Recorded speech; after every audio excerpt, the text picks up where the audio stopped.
샬롬, 안녕하세요. 오늘은 2022년 마지막 주간이고 또 마지막 월요일입니다. 그런데 잠언 31장 마지막 장을 하게 돼서 얼마나 잘 맞아 떨어졌는지 모르겠습니다. 여러분 2022년 한 해 동안 참 수고하셨고요. 또 참 하나님의 은혜로 우리가 한 해를 잘 살은 것 같습니다. 이번 주 한 주 잘 마무리하시는 그런 한 해가 되시기를 바랍니다. 오늘 잠언 31장은 르무엘 왕의 어머니가 아들에게 주는 교훈의 내용입니다. 단지 어떤 한 엄마가 아들에게 주는 조언이 아니라 마치 선지자가 왕과 백성에게 하나님의 뜻을 전달하는 것과 같은 내용입니다. 31장 1절에서 2절입니다. 르무엘 왕이 말씀한 바 곧 그의 어머니가 그를 훈계한 잠언이라. 내 아들아 내가 무엇을 말하랴. 내 태에서 난 아들아 내가 무엇을 말하랴. 서원대로 얻은 아들아 내가 무엇을 말하랴. 르무엘 왕 할 때 그 르무엘이란 뜻은 하나님께 바쳐진 사람이라는 뜻입니다. 그런데 이 르무엘 왕이 실제로 솔로몬을 가리키는 건지 아닌지는 정확히 알 수 없다고 합니다. 이때 2절에서 내가 무엇을 말하라가 3번씩이나 반복되고 있습니다. 아마 이거는 엄마로서 아들에게 하고 싶은 말이 굉장히 많은데 그 중에서 뭘 추려서 말해야 되나 라는 어떤 간절한 마음이 잘 드러난 것 같습니다. 이때 서원하고 얻은 아들이란 말이 나오잖아요. 이 뜻은 하나님께서 자녀를 주신다면 그 아이는 내가 하나님께 바치겠습니다. 내 아이로 기르는 것이 아니라 하나님께 드려진 존재, 또 하나님을 위한 사람으로 기르겠습니다. 이렇게 해서 태어난 아기를 서원하고 얻은 아들이라고 보통 말하고 있습니다. 오늘날에도 우리 부모들은 자녀를 마치 내 소유, 내 것으로 생각하고 우리가 마음대로 하려고 하죠. 그러서는 안 되고 우리는 하나님의 자녀로 살아갈 수 있도록 우리에게 맡겨진 존재임을 생각하는 태도가 필요할 것 같습니다. 31장 3절입니다. 내 힘을 여자들에게 쓰지 말며 왕들을 멸망시키는 일을 행하지 말지어다.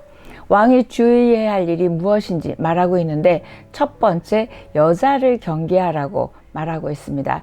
여자를 많이 두고 힘을 빼면 정사를 소홀히 하게 되고 나라가 어지럽게 됨을 암시하고 있습니다. 이때 여자를 경계하라는 말은 죄의 유혹에 빠지지 말고 멸망에 이를 수 있는 미련한 일을 피하라는 잠언 전체의 메시지와도 동일합니다. 이 말은 왕에게만 필요한 말이 아니라 이 땅에 살아가고 있는 우리 모든 크리스찬들이 죄의 유혹에 빠지지 않고 미련한 일에 피해야 함을 말씀하고 있습니다. 31장 4절에서 7절입니다. 르무엘아 포도주를 마시는 것이 왕들에게 마땅하지 아니하고 왕들에게 마땅하지 아니하며 독주를 찾는 것이 주권자들에게 마땅하지 않도다. 술을 마시다가 법을 잊어버리고 모든 공고한 자들의 송사를 굽게 할까 두려우니라. 독주는 죽게 된 자에게 포도주는 마음에 근심하는 자에게 줄지어다.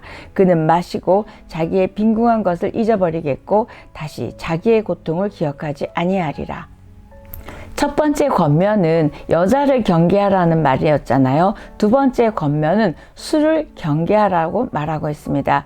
술을 마시게 되면 왕의 임무를 소홀히 하게 되고 중심을 잃게 되고 법을 잊어버리기 쉽기 때문입니다. 잠언에서는 술, 독주, 포도주에 대해서 언급을 굉장히 여러 번 하고 있습니다. 결국 지혜로운 삶을 살아가는데 방해가 되는 술에 대해서 말하고 있고요. 죄의 유혹에 빠지지 말라. 왜 그렇죠? 판단력이 흐려질 뿐만 아니라 지혜로운 삶을 살아가는데 방해가 되는 것이 술이기 때문에 멀리하라고 오늘 말하고 있습니다. 31장 8절에서 9절입니다. 너는 말 못하는 자와 모든 고독한 자의 송사를 위하여 입을 열지니라. 너는 입을 열어 공의로 재판하여 공고한 자와 궁핍한 자를 신원할지니라. 왕이 힘써 해야 할 일과 또 왕이 내려야 되는 지혜로운 판단이 무엇인지 구체적으로 말하고 있습니다.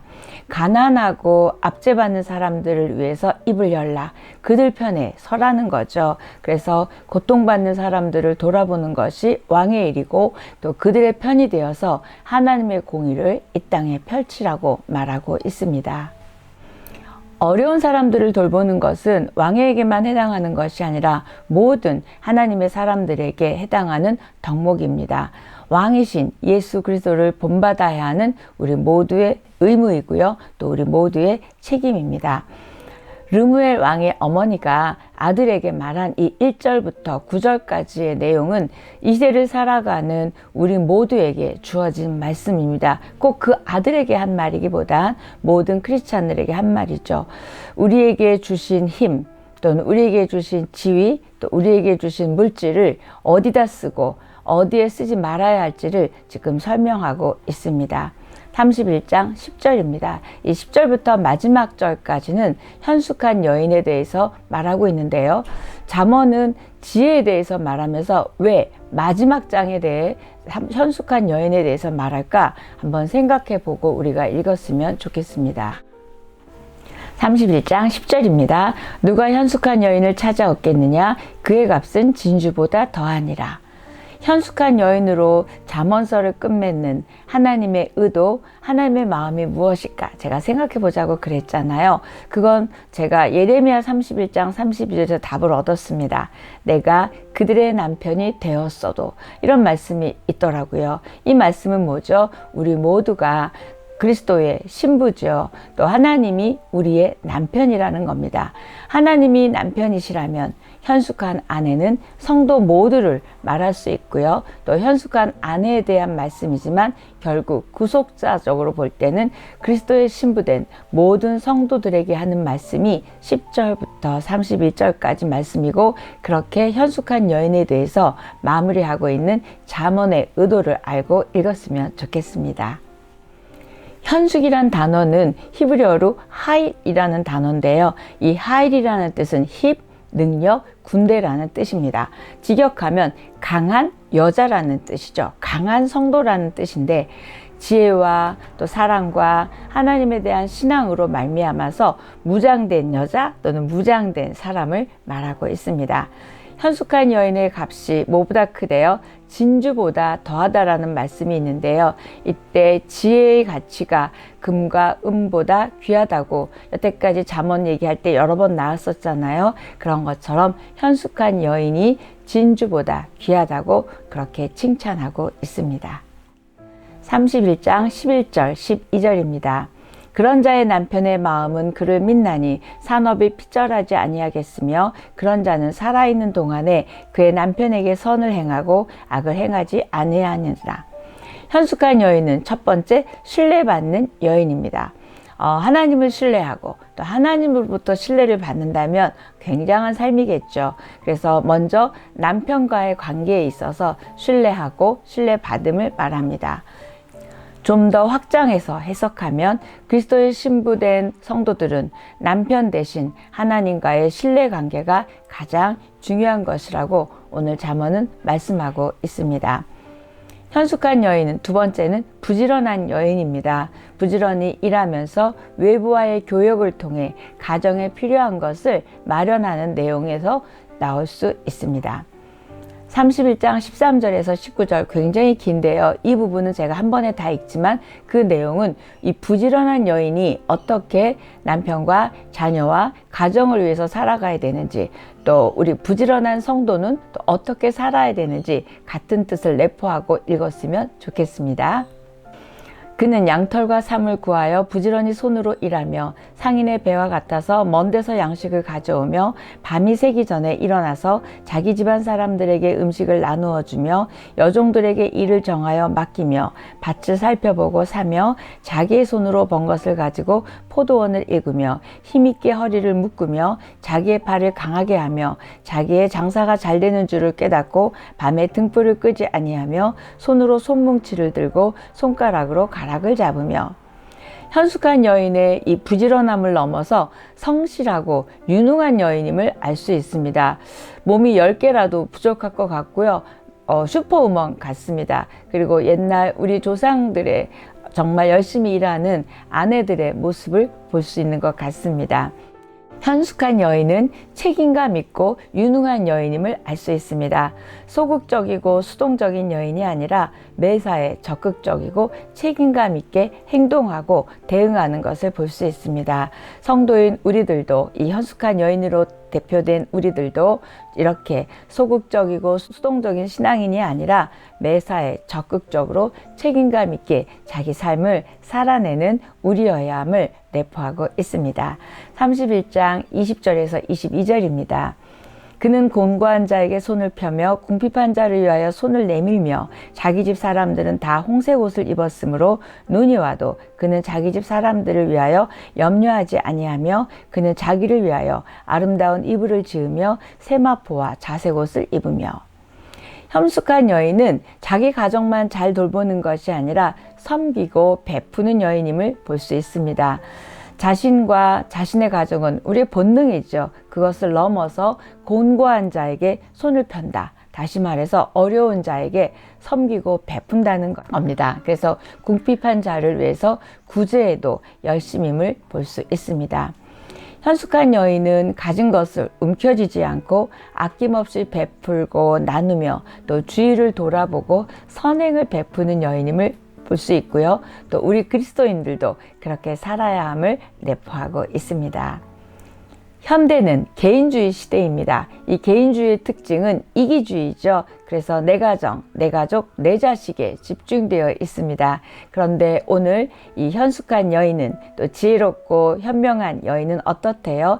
자신이 소유한 물질과 시간을 어려운 이웃을 위해서 사용하는 그런 선을 베푸는 삶을 살고 있습니다. 저와 여러분이 이렇게 손을 펴고 손을 내밀며 손을 강조하는 이 잠언의 말씀처럼 우리도 말로만 섬기는 것이 아니라, 입으로만 그러는 것이 아니라 우리도 진짜 실질적으로 손으로 또는 물질로 그들을 섬기고 돕는 자들이 되었으면 좋겠습니다. 이렇게 현숙한 여인은 몸가짐 또는 마음가짐이 다르죠. 그래서 자기 자신을 또 아름답게 가꾸는 여인입니다. 보이지 않는 내면, 또 보이는 외면, 이렇게 또 보이지 않는 영혼, 이런 것들을 아름답게 가꾸어서 하나님의 칭찬받는 삶이 되어가는 것이 바로 현숙한 여인이고, 우리가 그렇게 되었으면 좋겠습니다. 31장 23절입니다. 그의 남편은 그 땅의 장로들과 함께 성문에 앉으며 사람들의 인정을 받으며. 이건 한 절인데요. 아내의 훌륭한 내조로 남편이 유력한 자가 되어서 성문에 앉았다고 표현합니다. 이때 성문은 법적인 문제나 경제적 문제나 어떤 마을에 문제가 있을 때 사람들이 모여서 의논했던 그런 장소가 바로 성문입니다. 이렇게 그 결정하는 그런 사람들의 무리에 남편이 들어갔다는 얘기는 남편이 영예로운 존재가 되었다. 누구 때문에? 이 현숙한 아내 때문에 남편이 그렇게 믿음의 사람으로, 존경받는 사람으로 세워졌음을 말하고 있습니다. 한마디로 현숙한 여인은 남편을 빛나게 하는 여인인 것 같습니다. 저와 여러분이 나로 인하여 또 남편이 빛나고 또 아내가 빛나는 그런 존재가 되었으면 좋겠습니다. 현숙한 여인의 남편은 이런 보배로운 아내로 인해서 주위 사람들로부터 칭찬과 존경을 받고 영적 리더가 되었습니다. 현숙한 여인은 다시 말해서 남편을 빛나게 하는 여인입니다. 우리도 현숙한 여인과 같이 우리 하나님과 하나님의 말씀을 빛나게 하고 하나님께 영광을 돌리는 그런 자들이 되기를 소망합니다. 31장 24절에서 27절입니다. 그는 배로 옷을 지어 팔며 띠를 만들어 상인들에게 맡기며 능력과 정귀로 옷을 삼고 후일을 웃으며 입을 열어 지혜를 베풀며 그의 혀로 인애의 법을 말하며 자기의 집안일을 보살피고 게을리 얻은 양식을 먹지 아니하나니. 현숙한 여인은 능력과 존귀로 옷을 입은 자, 밑줄 걷으면 좋겠습니다. 능력과 존귀로 옷을 입었다는 말은 사회적인 지위와 신분이 정말 높아졌다, 이 뜻보다도 덕이 풍부한 여인의 모습을 나타내고 있습니다. 지혜롭고 현숙한 여인이 베푼 것은 손만이 아니라 입도 다윗도 그랬어요. 그래서 어떻게 했대요? 지혜로운 말, 인애의 말을 했다. 사랑의 말을 베풀었다고 설명하고 있습니다. 여기까지 현숙한 여인의 10가지 특징이 쭉 제가 읽고 말씀드렸는데요. 다시 한번 정리하면 남편으로부터 신뢰를 받았고 수고하고 땀을 흘리는 아주 부지런하고 유능한 여인이었습니다. 그리고 미래를 준비했어요. 그리고 자신을 가꿀 줄 알았습니다. 더 나아가 남편을 세우고 빛나게 했고요. 또 칭찬을 받았고 또 무엇보다도 지혜와 사랑의 말을 했습니다. 이런 여러 가지 특징을 갖고 있는 현숙한 여인의 모습이 누구와 이래야 된다고요? 그리스도의 신부된 우리들이 그렇게 되어야 함을 오늘 잠언 31장은 지혜를 쭉 1장부터 10까지 얘기해 놓고 끝에는 이 아내, 현명한 여인, 현숙한 여인을 표현하면서 우리에게 이 부분을 강조하고 있습니다. 부지런함과 유능함으로 또 적극적으로 성실함으로 하나님 앞에 주어진 삶을 살아갈 뿐만 아니라 가족 전체, 더 나아가 이웃까지도 이렇게 빛나게 하고 하나님의 사람으로 세우는 현숙한 여인 같은 저와 여러분이 됐으면 좋겠습니다. 하나님은 이런 자들을 높여주셔서 칭찬과 존귀를 받게 하시고 영광을 받으실 것입니다.